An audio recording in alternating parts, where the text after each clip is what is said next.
반갑습니다. 6월 20일 중고등부 예배를 시작하도록 하겠습니다. 자, 사도신경으로 예배를 시작하도록 하겠습니다. 나는 전능하신 아버지 하나님 천지의 창조주를 믿습니다. 나는 그의 유일하신 아들 우리 주 예수 그리스도를 믿습니다. 그는 성령으로 잉태되어 동정녀 마리아에게서 나시고 본디오 빌라도에게 고난을 받아 십자가에 못 박혀 죽으시고 장사된 지 사흘 만에 죽은 자 가운데서 다시 살아나셨으며 하늘에 오르시어 전능하신 아버지 하나님 우편에 앉아 계시다가 거기로부터 살아있는 자와 죽은 자를 심판하러 오십니다.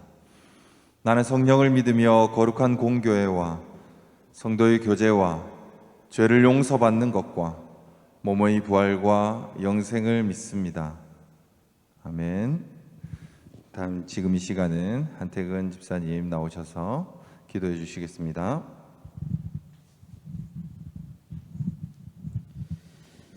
사랑이 많으신 하나님 아버지, 이 시간 우리 중고등부 믿음의 자녀들이 주님을 예배하기 위해 각자의 자리에서 예배의 자리로 나왔습니다.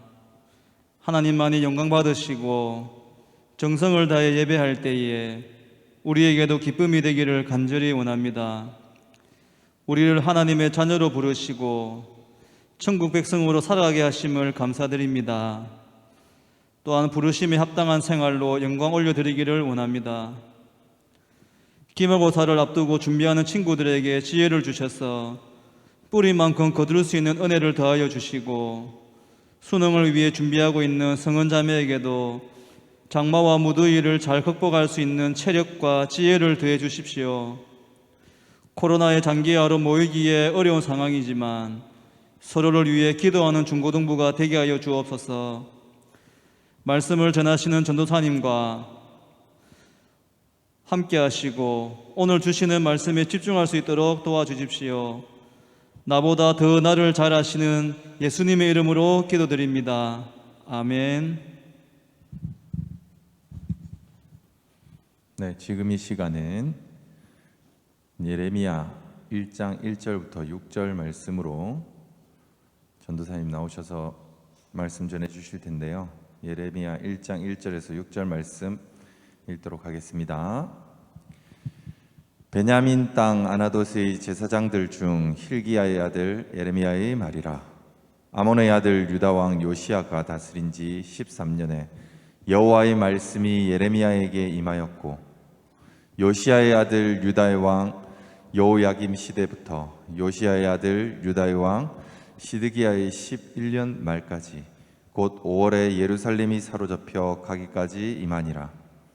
여호와의 말씀이 내게 임하니라. 이르시되 내가 너를 모태에 짓기 전에 너를 알았고 내가 배에서 나오기 전에 너를 성별하였고 너를 여러 나라의 선지자로 세웠노라 하시기로 내가 이르되 슬프도소이다. 주 여호와여 보소서 나는 아이라 말할 줄을 알지 못하나이다 하니 내가 너를 알고 있단다 라는 제목으로 원창주 전사님 나오셔서 말씀 전해 주시겠습니다. 네, 우리 사랑하는 중고등부 여러분, 원창주 전도사입니다. 어떻게 한 주간도 하나님의 은혜 가운데 잘 지내셨나요? 날씨가 이제 더워지는 게 아니라 정말 더운 것 같습니다. 벌써 낮 온도가 26도에서 28도 사이를 왔다 갔다 하고 있는데 이제는 저도 집에 있을 때 에어컨을 조금씩 틀고 삽니다. 날씨가 더울수록 사람은 처지게 되어 있어요. 나가기도 귀찮아지고 또 그냥 아무것도 안 하고 싶어질 겁니다. 그래도 여러분 이 기말도 코앞일 텐데 조금만 더 힘내셔서 학기를 잘 마무리할 수 있기를 바랍니다. 오늘은 교재 진도로 보면 10과의 내용을 다루려고 합니다. 근데 이 10과와 11과까지는 전부 예레미야 선지자에 대한 내용이에요. 근데 12과를 보면 시드기야라는 왕에 대한 내용이 나오는데 이 시드기야 왕도 사실 이 예레미야 선지자와 연관이 있는 인물입니다. 그래서 사실상 10과에서 12과까지 쭉 이 예레미야 선지자와 또 예레미야 서에 대한 내용을 우리가 살펴볼 것이다 라고 보시면 될 것 같아요. 13과는 에스겔 선지자가 나오는데요. 이미 우리가 몇 주에 걸쳐서 이 에스겔 선지자에 대해서 말씀을 많이 나누지 않았습니까?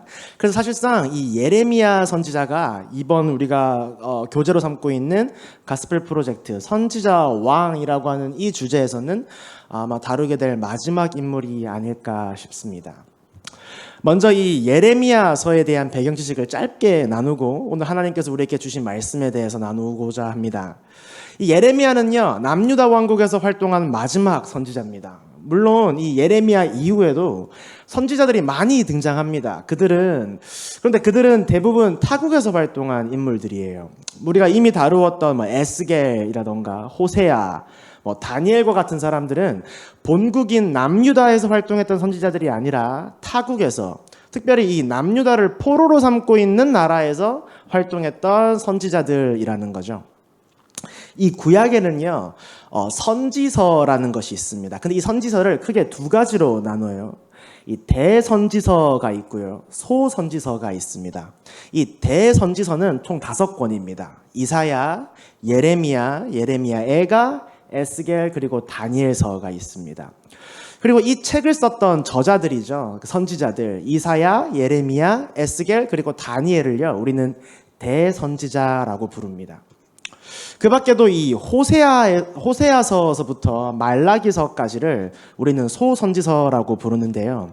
이 책을 썼던, 혹은 이 책이 쓰여질 당시에 활동했던 선지자들을 우리는 소선지자라고 부릅니다. 소선지자. 우리가 이미 살펴본 인물들은 누가 있냐면요, 호세아, 요나, 그리고 요엘과 같은 선지자들이 있습니다. 뭔가 이 대선지자라고 하면 뭔가 더 위대하고 능력 있는 사람일 것 같고, 또 소선지자라고 하면 이 대선지자보다는 조금 떨어지는 약간 낮은 등급의 사람일 것 같아 보일 수 있을 것 같아요. 그런데 더 위대하고 큰 일을 행했기 때문에 대선지자라고 부르는 것도 아니고요, 덜 위대하고 작은 일을 했기 때문에 소선지자라고 부르는 것도 아닙니다. 단순히 이 책의 분량에 따라 나눈 것이에요. 그러니까 예레미야나 이사야 같은 선지자들이 호세아나 요엘과 같은 선지자보다 더 위대할 것이라는 그런 오해를 하지 않기를 바랍니다. 이 대선지서에 나오는 책들을 보면요, 보통 기본 40장 이상이 넘어가는 굉장히 많은 내용이 담겨져 있는 책들이에요. 근데 또 반면에 소선지자들을 보면요, 여러분들과 함께 이미 살펴보았듯이 요나서 같은 경우는 4장, 요엘서 같은 경우는 3장, 이렇게 짧은 책들로 이루어져 있습니다. 이 분량에 따라 대선지서, 소선지서 이렇게 나누어 놓았다라는 거죠. 그래서 이게 착오가 없으시길 바랍니다. 이 예레미야는요, 우리가 앞서 살펴보았던 다니엘이나 에스겔과 같은 선지자들과 동시대에 활동했던 선지자입니다. 그러니까 이 예레미야는 이 선지자로 활동하면서 이 요시야라고 하는 왕부터 남유다의 마지막 왕인 시드기야까지 총 5명의 왕들을 겪었는데요. 그 중에서 요시야 왕 말고는 전부 성경에서 하나님 앞에 악한 왕으로 기록된 왕들입니다. 이걸 다르게 생각해 보면 무슨 말이냐면, 예레미야는 그가 사역하는 동안 총 5번의 왕이 바뀌었는데 그 중에서 그의 사역을 지지해주고 힘이 되어준 왕이 요시야 1명밖에 없었다라는 겁니다. 그 외 나머지 4명의 왕들은 하나님 보시기에 악한 왕들이었으니까요, 당연히 예레미야의 사역을 방해하고 예레미야의 입을 통해서 선포되던 하나님의 말씀을 무시했던 그런 왕이 되는 셈입니다. 그러니까 이 예레미야의 사역을 보면 좋았던 적이 별로 없던 겁니다. 평탄했던 적이 거의 없었다라는 거죠. 늘 백성들에게 하나님의 사랑을 전하고 하나님의 말씀을 전했지만 도리어 핍박을 받고 욕먹고 심지어는요, 매국노로 몰리기까지 하는 그런 삶을 살았던 선지자가 바로 이 예레미야라는 겁니다. 그래서 이 예레미야의 별명은요, 눈물의 선지자입니다. 성경에서 가장 많이 눈물을 흘렸던 선지자예요. 결국에는요, 이 예레미야는 애굽에 갔을 때, 지금의 이집트죠, 애굽에 갔을 때 그의 동족에 의해 살해되고 맙니다. 마지막까지 동족들에게 핍박을 받다가 죽임을 당한 선지자가 우리가 살펴보려고 하는 이 예레미야라고 하는 선지자라는 거예요. 우리는 앞으로 몇 주 동안 이 예레미야서와 또 이 선지자 예레미야에 대해서 살펴볼 텐데요, 이 말씀을 통해서 하나님의 여러분들을 향한 위로와 사랑을 깨닫고 체험하는 그런 시간이 되기를 기도합니다. 오늘도 이렇게 예배하고 있는 우리는요, 다 하나님의 자녀입니다. 믿으십니까? 우리는 다 하나님의 자녀들이에요. 이전에 우리 에스겔서 말씀을 여러분들께 설교했을 때 제가 여러 번 강조했었습니다. 우리 그리스도인에게는요, 또 우리 모든 믿는 자들에게는 하나님께서 사명을 주십니다. 어떤 사명을 누구에게 또 어떤 방법과 방식으로 주실지는 아무도 모릅니다. 하지만 분명한 것은요, 우리가 앞으로 어떤 일을 하며 살든 또 어디에서 무엇을 하며 살든 하나님께서는 여러분이 서 있는 바로 그곳에서 바로 그 자리에서 여러분을 사용하시기를 원하신다라는 거예요. 그것이 저처럼 신학을 공부해서 말씀의 사역을 감당하게 하시는 일일 수도 있고요. 또 직장인으로서 혹은 사업가로서 아니면 지금 여러분의 신분인 학생으로서 여러분을 부르시고 여러분에게 사명을 주실 수도 있다라는 겁니다. 어떤 사역을 어떻게 감당하게 하실지는 아무도 모르지만 중요한 것은 우리 모두에게 공통으로 주어진 사명이 있다라는 겁니다. 내가 목사든 선교사든 직장인이든 학생이든 내 신분과 위치에 관계없이 하나님께서 우리 모두에게 주시는 사명이 있다라는 거예요. 그것이 무엇입니까, 여러분? 이제 여러분들은 답하실 수 있어야 해요. 우리가 여러 번 다뤘거든요. 무엇이죠? 우리 모두에게 공통으로 주어진 사명, 바로 예수 그리스도의 복음을 전하는 일입니다. 예수 그리스도의 복음을 전하는 일. 하나님께서는요, 우리 모두에게 복음을 전하는 사명을 주셨어요. 그 사명을 감당하게 하시기 위해서 우리를 부르신다라는 겁니다. 여러분 믿으십니까? 바로 여러분이 지금 학생의 신분에 있을지라도 하나님께서는 여러분이 이 사명을 감당하시기를 원하신다라는 거예요. 이 사명을 위해서 여러분을 부르신다라는 겁니다. 가서 예수 그리스도의 복음을 전하여라. 믿지 않는 너의 친구에게, 친척들에게, 내 주변 사람들에게 이 복음을 전해라. 하나님께서는 여러분에게 이 사명을 맡기신다라는 겁니다. 이러한 부르심에 담대하게요, 아멘 주님, 내가 여기 있습니다, 저를 보내주십시오 라고 순종하는 사람들도 있지만 아마 대부분의 사람들은 이렇게 반응할 겁니다. 제가요? 어떻게 제가 그런 일을 할 수 있겠습니까, 하나님? 자기는 그럴 능력이 되지 않는다고.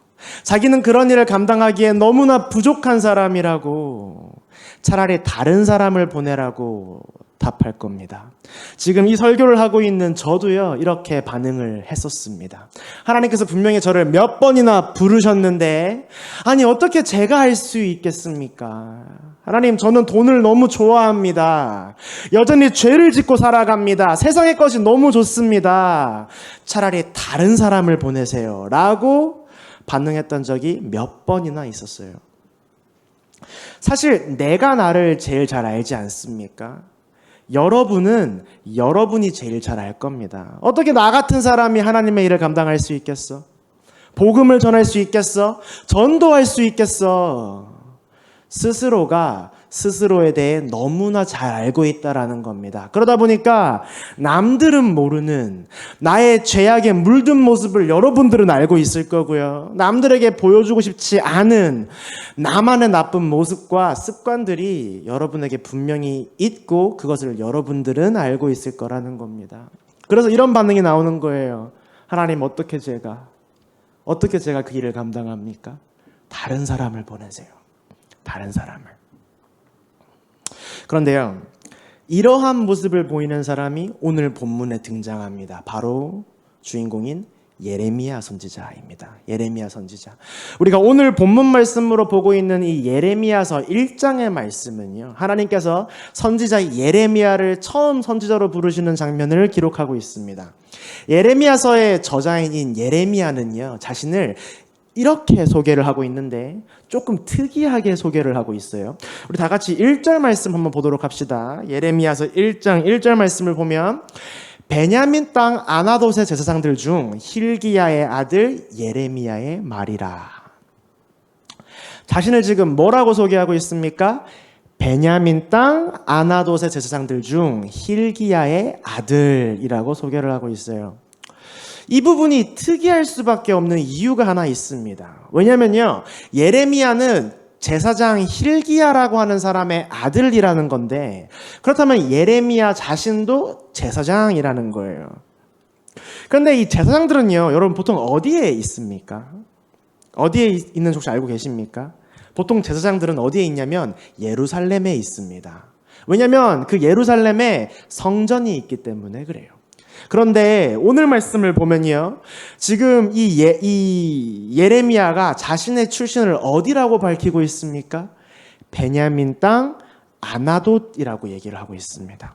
베냐민 땅 아나돗 지역의 출신이라고 자기를 소개하고 있다라는 거예요. 왜 예루살렘에 있어야 할 제사장이 베냐민 땅 아나돗이라는 곳에 있을까? 이것이 먼저 우리가 생각해 봐야 할 부분이라는 겁니다. 우리 열왕기상 2장 26절 말씀을 한번 보기를 원하는데요. 우리 열왕기상 2장 26절 말씀 제가 읽어드리도록 하겠습니다. 왕이 제사장 아비아달에게 이르되 내 고향 아나돗으로 가라. 너는 마땅히 죽을 자이로되 내가 내 아버지 다윗 앞에서 주 여호와의 궤를 메었고 또 내 아버지가 모든 환난을 받을 때에 너도 환난을 받았은즉 내가 오늘 너를 죽이지 아니하노라 하고, 이 말씀은 조금 설명이 필요한 부분이 있습니다. 그래서 최대한 짧고 간단하게 설명해 보도록 하겠습니다. 이 다윗이라는 왕이 있었어요. 아마 여러분들에게도 아마 잘 알려진 왕일 겁니다. 이 다윗은 죽으면서 자신의 왕위를 아들 솔로몬에게 물려줬는데요. 이 솔로몬이 왕위에 오르기 전에 이 왕위를 노렸던 인물이 한 명 더 있었습니다. 바로 아도니아라고 하는 사람이었어요. 이 아도니아도 다윗의 아들이었기 때문에 왕자였습니다. 이 다윗이 죽고 이 왕위를 두고 왕자들끼리 서로 이제 싸우기 시작하는 거죠. 이때 솔로몬을 상대로 왕위에 오르려 했던 자가 바로 아도니아라는 겁니다. 이 아도니아가 왕위에 오르려고 할 때 그에게 힘을 실어준 사람이 있었어요. 두 명인데 첫 번째는 군대 장관 요압이라고 하는 사람이고요. 또 다른 한 명이 제사장 아비아달이라는 사람입니다. 쉽게 말해서 이 두 사람이 아도니아의 편에 섰다라는 거예요. 그런데 결과는 어땠을까요? 솔로몬에게 패배하고 맙니다. 이 패배했으니까 당연히 아도니아는 죽임을 당했고요. 그에게 힘을 실어줬던 대부분의 사람들이 다 죽임을 당합니다. 그런데 그 중에서 제사장 아비아달은 어떻게 되었을까요? 원래라면 당연히 아도니아와 함께 죽임을 당하는 게 맞습니다. 그런데 이 아비아달이라는 인물이 어떤 인물이냐면 다윗이 하나님의 언약궤를 옮겨올 때 그 언약궤를 메었던 사람, 그 사람이 바로 아비아달이었어요. 그래서 이 솔로몬이 그때 일을 생각해서 아비아달을 죽이지 않기로 합니다. 대신에 이 아비아달을 유배 보냈는데 어디로 보냈느냐? 바로 이 베냐민 땅 아나돗이라는 거예요. 이 일로 이 베냐민 땅 아나돗이라고 하는 곳에 제사장들이 있게 되는 겁니다. 그렇다면 지금 이 예레미야라는 이 선지자는요, 누구의 후예라는 말이 됩니까, 여러분? 누구의 후예죠?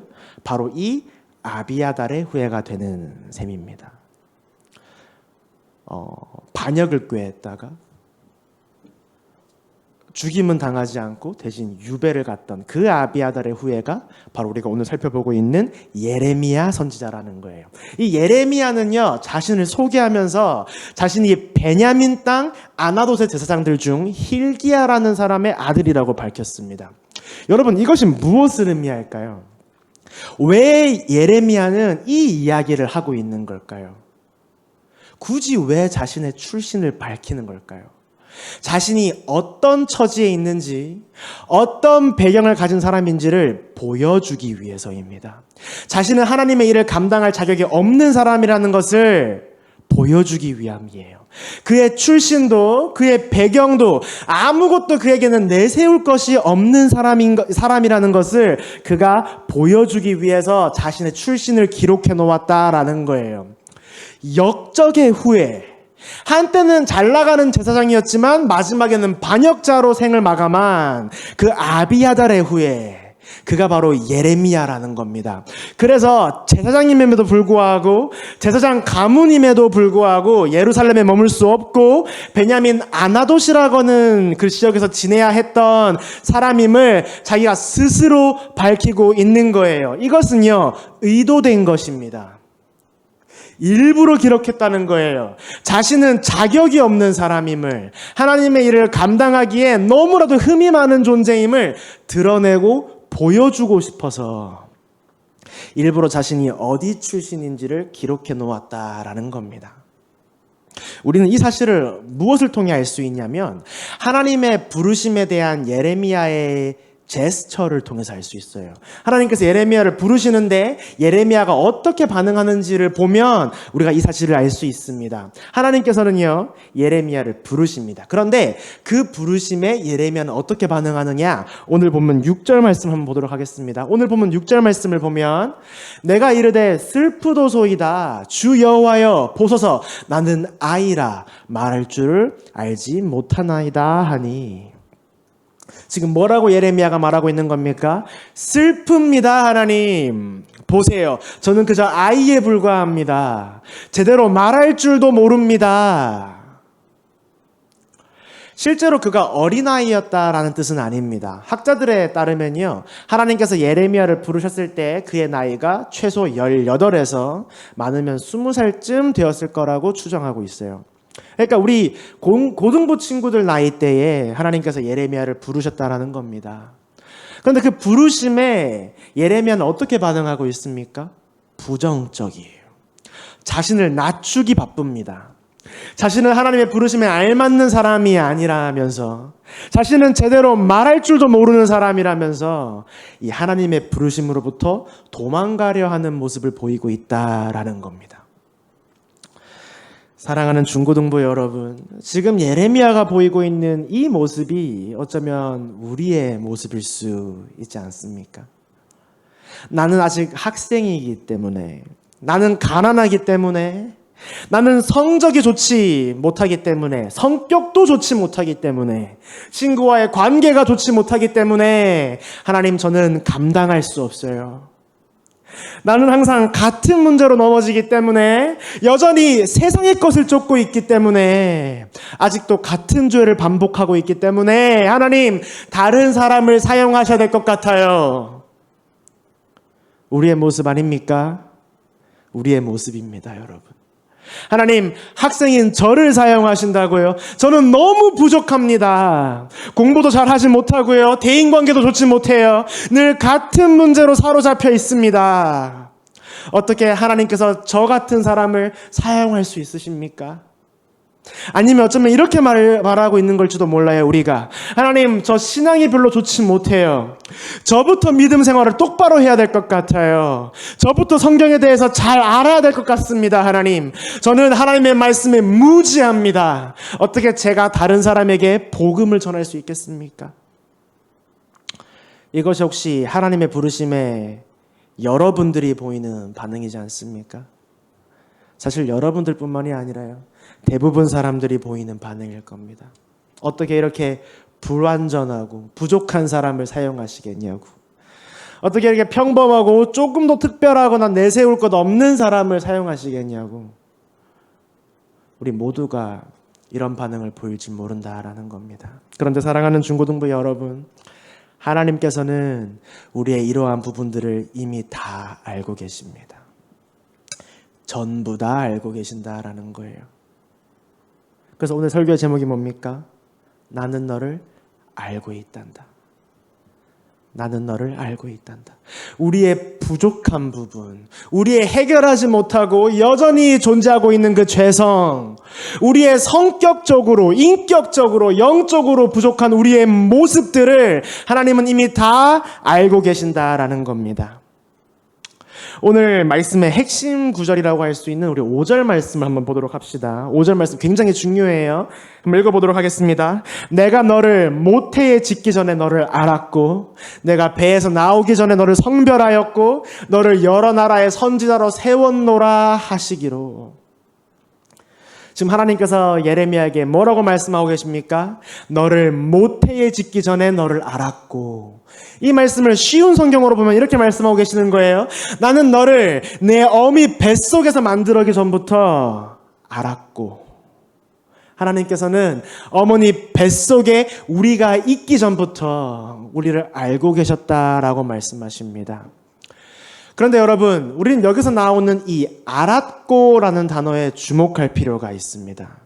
여기서 나오는 알다라는 단어는요, 히브리어로 야다라는 말인데요. 무슨 뜻이냐면 지식적으로나 어떠한 정보로 아는 것이 아니라 경험과 체험으로 알 때, 경험과 체험으로 알게 될 때 쓰는 단어입니다. 이게 무슨 말이냐면 예를 들어서 여러분 이순신 장군을 알고 계십니까? 당연히 알고 계셔야 합니다. 이순신 장군. 우리가 여기서 이순신 장군을 안다라고 말할 때 이 안다는 지식적으로 안다입니까? 아니면 체험과 경험을 통해서 안다입니까? 어떤 거죠? 당연히 지식적으로 아는 겁니다. 정보를 통해서 아는 거예요. 아, 이순신 장군이 임진왜란 때 왜구와 싸워서 조선을 구한 영웅이시구나. 이건 우리가 정보를 통해서 아는 이순신 장군이에요. 이순신 장군을 우리가 직접 겪어보고 경험해보고 대화를 섞어보고 해서 아는 게 아니지 않습니까? 그냥 그렇다더라 라고 하니까 아 그렇구나 라고 알고 있는 거예요. 이것은요 지식과 정보를 통해서 알고 있는 겁니다. 지식과 정보를 통해서 알고 있는 이순신 장군이라는 거죠. 야다는요 이럴 때 쓰는 알다가 아닙니다. 오늘 본문에서 나오는 야다라는 단어는 직접 경험하고 체험하고 겪어봐서 아는 것을 의미해요. 예를 들면 이런 거예요. 누군가가 저한테 와서 아버지 원병인 목사님에 대해 아십니까? 라고 물어본다면 전 당연히 안다라고 할 겁니다. 여기서 말하는 안다는요, 뭐 전에 들어서 알고 있는 게 아니에요. 뭐 원병인 목사님에 대해서 제가 배워서 알고 있는 것이 아니라 제가 27년 동안 직접 같이 살면서 겪고 체험해서 알고 있는 겁니다. 아, 원병인 목사님 이런 분이시죠. 제가 잘 압니다. 어떻게 알고 있습니까? 제가 직접 겪어봤으니까요. 직접 대화도 해보고 같이 살아도 보고 다 해봤으니까 이런 경험을 통해서 직접 겪어봐서 안다라고 말할 수 있다는 겁니다. 이럴 때 쓰는 단어가 바로 이 오늘 본문에 나오는 야다라는 거예요. 그렇다면 여러분 오늘 본문 말씀을 통해서 하나님께서는 지금 우리에게 무엇을 말씀하고 계시는 거예요? 하나님께서 우리에 대해 알고 계시는데 대충 아는 게 아니라는 겁니다. 어느 정도 알고 있는 수준이 아니라는 거예요. 마치 아버지와 아들이 평생을 함께 하면서 서로에 대해 깊이 알고 있듯이 하나님께서는 우리에 대해 알고 계신다라는 겁니다. 우리와 평생을 함께 하면서 우리를 알고 계시는 것처럼 우리를 알고 계신다라는 거예요. 마치 제가 아버지이신 우리 원병인 목사님에 대해서 목사님 이런 부분에 있어서는 정말 좋으신 분인데 이럴 때는 진짜 피곤합니다. 좋지 않습니다. 라고 말할 수 있는 것처럼 하나님께서 우리를 그렇게 잘 알고 계신다라는 거예요. 여러분 친한 친구가 있습니까? 약간 영어의 단짝 같은 그런 사람이 있나요? 어렸을 때부터 함께 온 친구가 있다면 여러분은 그 친구에 대해서 모르는 게 없지 않습니까? 그 친구가 무엇을 좋아하는지, 뭘 싫어하는지, 신적인 컴플렉스는 뭐가 있는지, 생일 선물로 주면 뭘 좋아라 하는지, 그 친구가 좋아하는 연예인은 누군지 아주 상세하게 잘 알고 있지 않나요? 하나님께서 여러분들을 그렇게 잘 알고 계신다라는 겁니다. 아주 낱낱이 다 알고 계신다라는 거예요. 언제부터요? 언제부터 여러분들 그렇게 잘 알고 계셨습니까? 여러분이 중학교 들어간 순간부터요? 여러분이 예수님 믿기 시작한 그 순간부터 하나님께서 여러분을 알기 시작하셨습니까? 아니요. 이 세상이 창조되기 전부터 이미 여러분이 어떤 사람인지 알고 계셨다라는 겁니다. 여러분이 무엇에 넘어지는지, 어떤 부분이 약한지, 성격적으로 어디가 모난지, 어떤 죄에 쉽게 넘어지는지, 어떤 부분을 더 노력해야 하는지 이미 하나님께서는 다 알고 계신다라는 거예요. 여러분보다 여러분을 더 잘 알고 계십니다. 우리 하나님께서는 다 알고 계심에도 이미 여러분들을 잘 알고 계심에도 여러분들을 뭐 하신다고요? 부르신다라는 거예요. 제가 존경하는 폴 워셔 목사님께서는요 늘 기도하실 때 이런 말씀을 하십니다. 처음부터 하나님의 위대한 사람은 없습니다. 그저 부족하고 나약한 사람만 있을 뿐입니다. 그렇습니다, 여러분. 처음부터 위대한 하나님의 사람은 존재하지 않아요. 그저 나약하고 볼 것 없는 부족한 사람만 존재할 뿐입니다. 여러분, 성군이라고 불리는 다윗은 살인마이자 강간범이었습니다. 이스라엘의 위대한 지도자라고 불리는 모세도 살인마였어요. 하나님께서 그를 처음 부르실 때, 모세를 처음 부르실 때, 모세도 예레미야처럼 저는 말을 잘 하지 못하는 사람입니다 라고 하면서 부르심에 도망가려고 했던 사람이에요.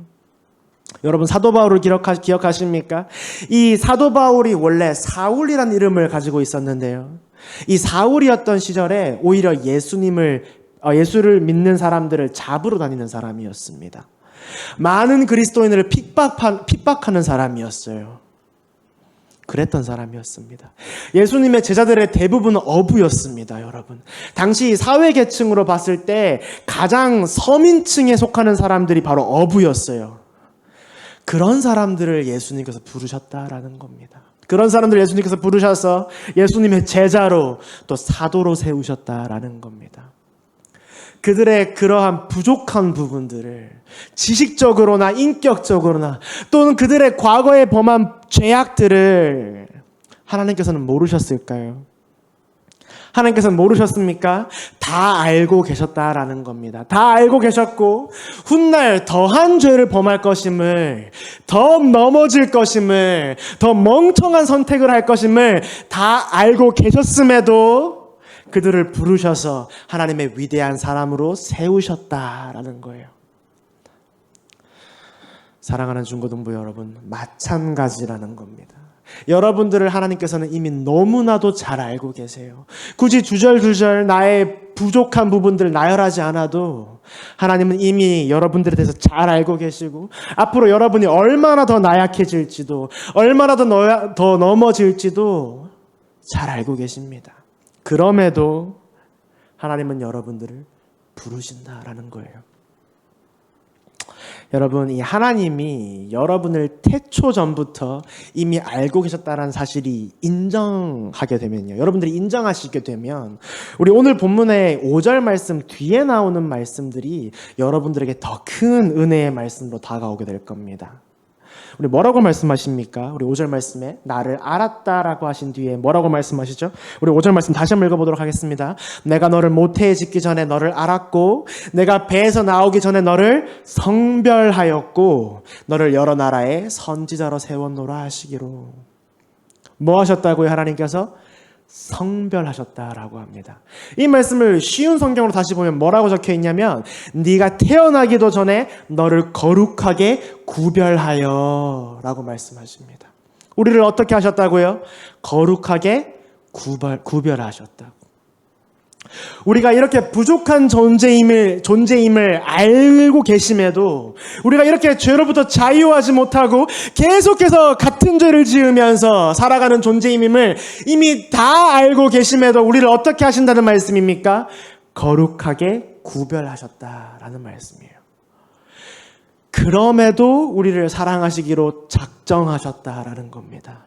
그럼에도 우리를 자녀 삼으시기로 하셨다라는 거예요. 이렇게 나약하고 늘 넘어지고 같은 실수를 반복하는 사람임에도 하나님 자녀 삼아 주셨다라는 겁니다. 얼마나 큰 은혜입니까, 여러분? 우리가 잘나서, 우리가 뛰어나서, 우리가 하나님께 충분히 무언가 드릴 수 있는 게 있어서 하나님께서 우리를 구별하신 게 아니라 그냥 하나님께서 우리를 사랑하신다라는 겁니다. 그냥 하나님께서 우리를 사랑하신다라는 거예요. 우리의 그런 모난 부분을 다 알고 있음에도 하나님께 전혀 드릴 게 없는, 오히려 늘 같은 문제로 허우적거리면서 하나님의 마음을 아프게 할 존재임을 하나님께서 이미 다 알고 계심에도 우리를 자녀 삼아 주신다라는 겁니다. 하나님의 여러분을 향한 사랑이 보이십니까? 이게 하나님의 여러분들을 향한 사랑이에요. 마치 부모님의 사랑과 같습니다. 여러분이 아무리 멍청한 선택을 하고 부모님 말씀에 불순종하고 부모님이 원하시는 대로 바라시는 대로 행동하고 자라나지 못하더라도 부모님은 여러분 안 버리십니다. 포기하지 않으세요. 너 왜 이따구로 살아가니? 라고 하면서 여러분을 호적에서 안 파십니다. 하나님의 사랑이 그러하시다라는 거예요. 아무리 같은 실수를 반복해도 여러분은 하나님의 자녀이기에 다 알고 계심에도 포기하지 않으신다라는 겁니다. 끝까지 여러분들을 붙잡으신다라는 거예요. 하나님께서는 우리가 어떤 존재인지, 얼마나 불완전하고 허점이 많은 존재인지 알고 계십니다. 그럼에도 하나님은 무엇을 하셨습니까? 우리에게 구원을 주셨어요. 구원받은 백성으로 하나님의 자녀로 삼아 주셨습니다. 그리고 그 구원받은 백성을 어떻게 하십니까, 여러분? 오늘 본문 5절 말씀 후반부에 보면 하나님께서 어떻게 하고 계시죠? 너를 여러 나라의 선지자로 세웠노라 하시기로. 우리 쉬운 성경으로 이 말씀을 다시 보면 여러 나라에 보낼 예언자로 세웠다라고 말씀하고 계십니다. 여기서는요, 예레미야에게 말씀하시는 내용이기 때문에 하나님께서 선지자라고 말씀하시지만 이 말씀을 우리에게 그대로 적용해 본다면 지금 우리를 무엇으로 세우신다라고 말씀하고 계시는 겁니까? 우리를 목사로, 선교사로, 직장인으로, 사업가로 세우신다라는 거예요. 또 지금 여러분의 신분인 학생으로 세우신다라는 겁니다. 여러분의 부족함을 너무나도 잘 알고 있지만 그럼에도 너를 구별하였고 이제 그 구별된 백성으로서 너를 너의 일터로, 직장으로, 학교로, 가정으로, 또 친구들에게 보내신다라는 거예요. 여러분이 해야 될 일은 무엇입니까? 부족한 대로 하나님의 일을 감당하면 된다라는 거예요. 왜냐하면 하나님께서 여러분의 부족함을 이미 알고 계심에도 여러분을 예수 그리스도의 복음 전하는 그 사명에 부르셨기 때문입니다. 이미 알고 계세요. 그럼에도 여러분들 부르셨다라는 거예요. 나머지는 다 누가 채워주신다라는 겁니까? 하나님께서 채워주신다라는 겁니다. 우리가 할 일은 그저 부족한 대로, 우리의 있는 모습 그대로 하나님의 부르심에 순종하면 되는 겁니다. 그저 순종하면 되는 거예요. 말씀을 맺도록 하겠습니다. 오늘 본문 5절 말씀에는요, 동사가 3번 나옵니다. 동사가 3번 나와요. 어떤 동사들이 있죠? 우리 5절 말씀 보면 첫 번째가 알았고, 그 다음이 성별했고, 또 마지막이 세웠노라. 이렇게 동사가 3번 나옵니다. 그런데 이 단어들은요, 다 문법적으로 봤을 때 과거 완료로 사용이 됩니다. 과거 완료. 여러분 무슨 말입니까? 과거 완료로 사용되었다는 말은 이미 완전히 끝이 났다라는 말이에요. 완전히 끝이 났다라는 말입니다. 이미 하나님께서는 알고 계시고 구원하셨고 여러분이 앞으로 무슨 일을 어떻게 하며 살아갈지, 하나님 앞에 어떻게 쓰임받을지 하나님께서는 이미 다 계획해 놓으셨다라는 거예요. 학생의 때에 여러분을 어떻게 사용하실지, 대학교 가서는 어떻게 사용하실지, 직장에 들어가서는 여러분들을 어떻게 사용하실지 이미 하나님은 다 계획해 놓으셨다라는 겁니다. 이미 다 계획해 놓으셨다라는 거예요. 언제부터요? 여러분이 태어나기도 전부터, 아니 이 세상이 창조되기 전부터 다 이미 여러분들에 대한 계획을 해 놓으셨다라는 거예요. 여러분들이 하셔야 되는 건 무엇입니까? 여러분들이 하셔야 되는 건 뭐예요? 그저 순종하기만 하면 되는 겁니다.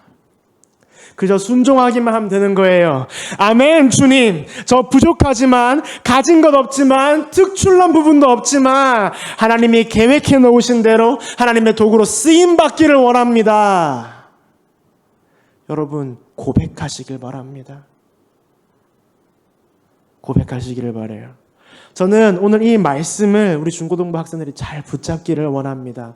특히 이 5절 말씀 있잖아요. 이 5절 말씀 여러분 마음속에 새기시고요. 암기하시고 암송하시기를 바라요. 암송하시기를 바랍니다. 우리 부장집사님들, 우리 중등부, 고등부 부장집사님들께서는요, 오늘 이 설교가 나간 다음에 다른 퀴즈 내지 말아주시길 바랍니다. 어떤 걸 내주셨으면 좋겠냐면, 이 5절 말씀에 너라고 하는 단어를 자신의 이름을 넣어서 카톡이든 문자로 이렇게 보내는 친구들에게 상품을 주시기를 바랍니다. 예를 들면 이런 거예요. 내가 창조를 모태에 짓기 전에 창조를 알았고, 창조가 배에서 나오기 전에 창조를 성별하였고 창조를 여러 나라의 선지자로 세웠노라 하시기로, 이렇게 여러분의 이름을 넣고 고백하시길 바랍니다. 고백하시기를 바라요. 이 말씀이 우리가 오늘 본문 말씀을 보고 있는 이 5절의 말씀이 수천 년 전에 예레미야를 부르시기 위해 하나님께서 주신 그 말씀이 아니라 그것을 뛰어넘어서 오늘을 살아가고 있는 나를 부르시기 위해 하나님께서 하시는 말씀이구나 라고 여러분 받아들이시기를 바랍니다. 하나님께서 여전히 부족한 우리 성욱이를, 여전히 같은 실수를 반복하는 우리 서준이를 이미 알고 계셨구나. 이렇게 부족한 존재임을 알고 계심에도 하나님은 우리 민건이를, 우진이를, 시동이를 사랑하기로 작정하셨구나. 나의 부족한 모습 그대로, 그것이 내 개인적인 능력의 문제든 성격적인 문제든 친구와의 관계의 부분이든 어떤 문제든 상관없이, 관계없이 내 모습 그대로 하나님께서는 예람이를, 하나님께서는 우리 성은이를 나의 친구들에게, 내 지인들에게, 내가 다니는 학교에, 학원에 보내셨구나. 여러분들의 입술로 고백하시기를 바라요. 여러분들의 입술로 고백하시기를 바랍니다. 하나님께서는요, 여러분들을 있는 모습 그대로 사용하시기 원하십니다. 여러분의 부족함은 하나님의 부르심으로부터 도망갈 이유가 되지 못해요. 여러분들의 부족함은 하나님의 부르심을 거부하고 거절할 이유가 되지 못합니다. 여러분 잘 기억하셔서 그저 순종하시는, 부족한 모습 그대로 쓰임을 받는 우리 중고등부 여러분 모두가 되시기를 바랍니다. 제이어스라고 하는 찬양팀 알고 계십니까? 이 제이어스라고 하는 찬양팀에 김지은 씨가 작곡 작사한 내 모습 이대로라고 하는 찬양이 있습니다. 저는 오늘 여러분들에게 이 가사를 여러분들에게 읽어드리면서 오늘 이 말씀을 마무리하고자 합니다. 가사가 이렇게 적혀 있어요. 내 모습 이대로 사랑하시네. 연약함 그대로 사랑하시네. 나의 모든 발걸음 주가 아시나니 날 인도하소서. 내 모습 이대로 사랑하시네. 연약함 그대로 사랑하시네.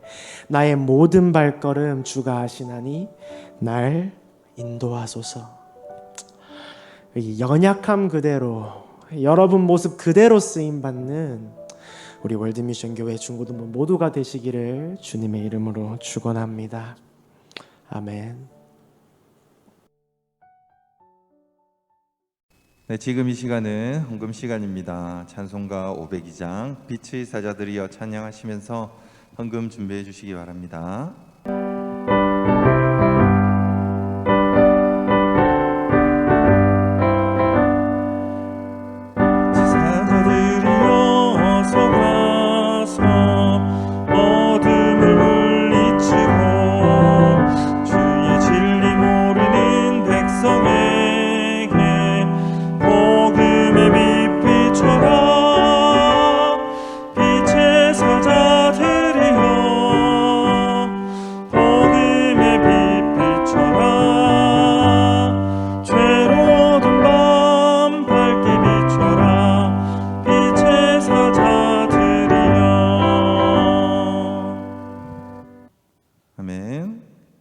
이것으로써 오늘 주기도문을 하심으로 6월 20일 예배를 마치도록 하겠습니다. 다 같이 주기도문 하시겠습니다. 하늘에 계신 우리 아버지여, 이름이 거룩히 여김을 받으시오며 나라가 임하시오며 뜻이 하늘에서 이루어진 것 같이 땅에서도 이루어지이다. 오늘날 우리에게 일용할 양식을 주시옵고 우리가 우리에게 죄 지은 자를 사하여 준 것 같이 우리 죄를 사하여 주시옵고 우리를 시험에 들게 하지 마시옵고 다만 악에서 구하시옵소서. 나라와 권세와 영광이 아버지께 영원히 있사옵나이다. 아멘.